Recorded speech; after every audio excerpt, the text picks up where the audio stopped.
پھر آپ بچوں پر شفقت اس طرح فرماتے تھے. آپ اسامہ بن زید بیان کرتے ہیں، اور یہ حدیث بھی جو صحیح بخاری میں آئی ہے. اسامہ بن زید بیان کرتے ہیں کہ میں چھوٹا سا تھا کہ میں آقا صلی اللہ علیہ وسلم کی بارگاہ میں جاتا تھا.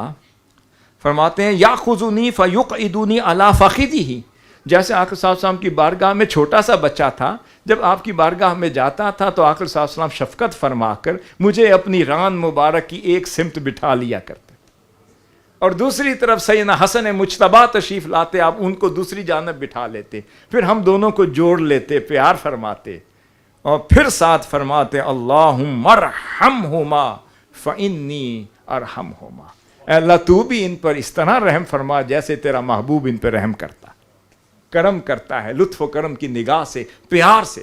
اب سمجھایا کیا ہے ہمارے والدین کو اور ہمیں آج سیکھنے کی کیا ضرورت ہے؟ والدین اولاد کی تربیت حضور نے فرما دی علیہ السلام سختی سے نہیں ہوتی، ڈانٹنے سے نہیں ہوتی، سختی سے سرزنش کرنے سے نہیں ہوتی.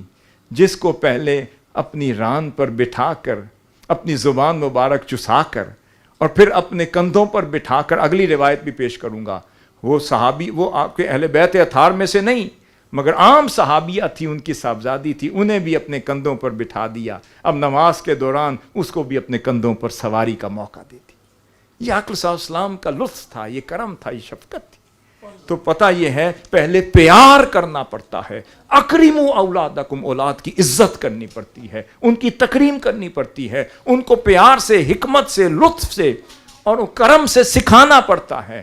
جب اولاد سیکھ جائے تو پھر وہ پیڑ بن جاتا ہے کہ ساری زندگی اس کے پیر سے لوگ کھاتے بھی رہیں اور دعائیں بھی دیتے رہیں.